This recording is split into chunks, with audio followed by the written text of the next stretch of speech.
أعوذ بالله من الشيطان الرجيم.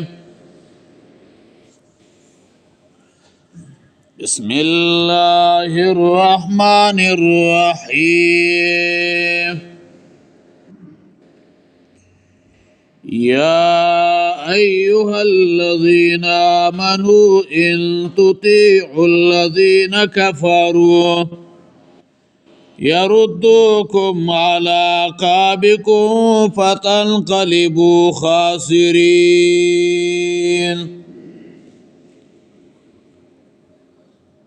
دا د سورة آل عمران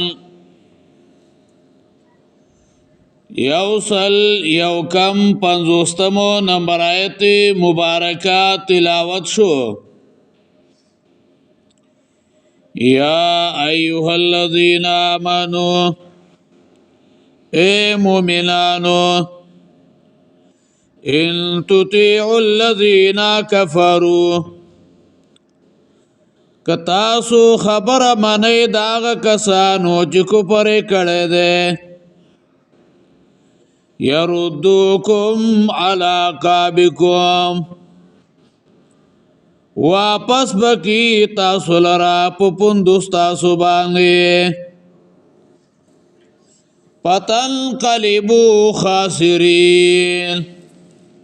نو اوبا گردیو تاوانیانا.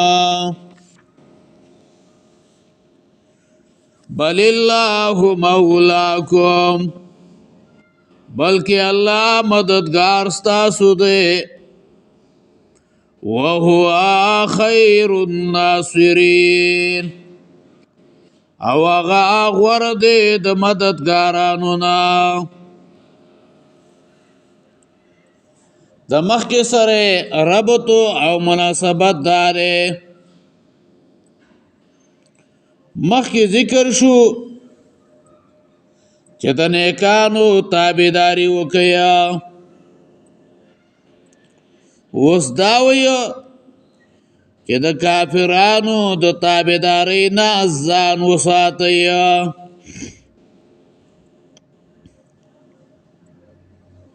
په دې آیت کې دا قانون بیانوي،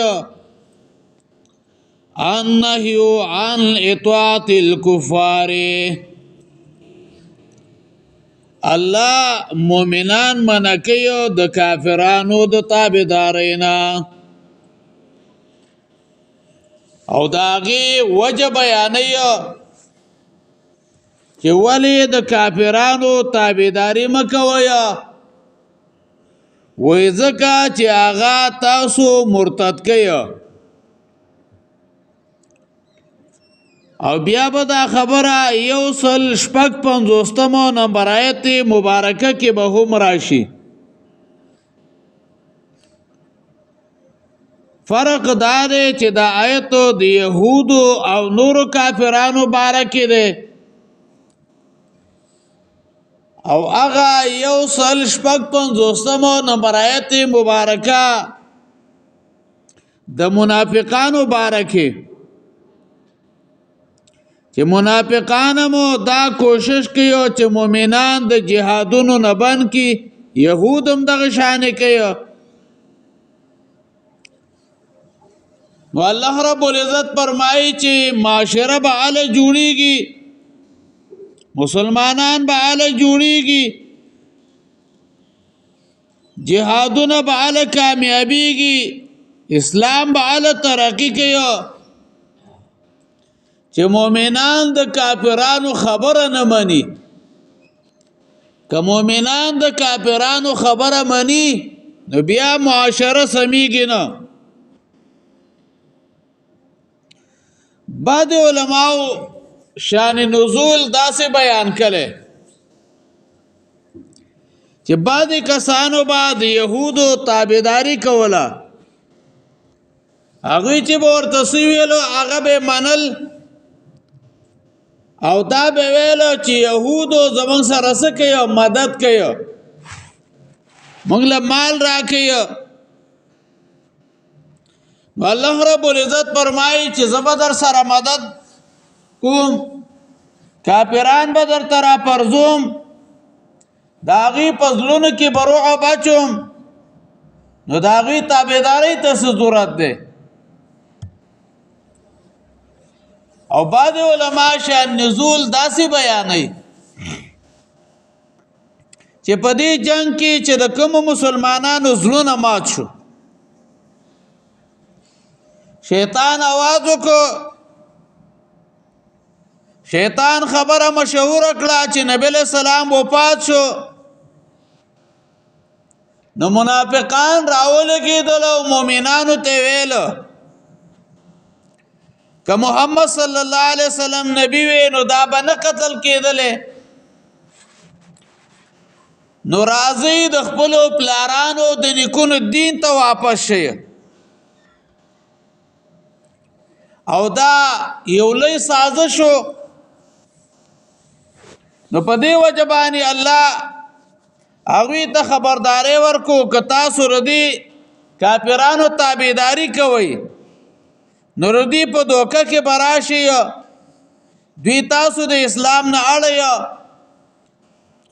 هر قسمه تاوان هغه به تاسو ته رسیږي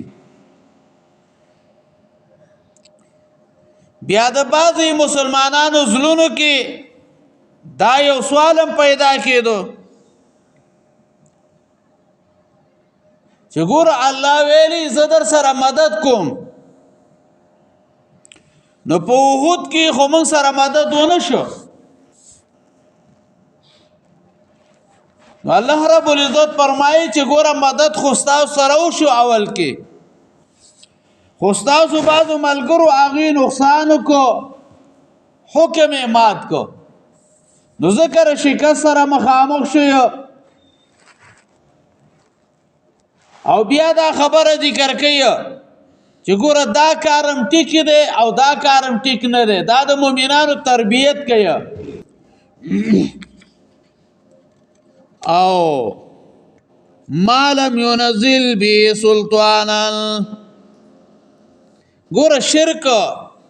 دا اسم حرام دی خو بیا په الله دلیلم نه دی را لېږلی شرک اسم حرام دی خو الله په دلیلم نه دی را لېږلی ما لم ينزل به سلطانا ومأواهم النار مأوا زیدو پناهی ته ویا او هغه ځای چې هغې ته رجوع کېږي نو د کافرانو سره د الله دا وعده ده چې دنیا کې به مرعوب شي او په آخرت کې به اور ته داخل شي مسوا ویل کېږي زید اوسېدو ته ثواب المکان یا قام به په یو ځای کې اوسېدل الظالمین ظالمانی دلته مشرکان ته ویل دي ځکه دوی لوی ظالمان دي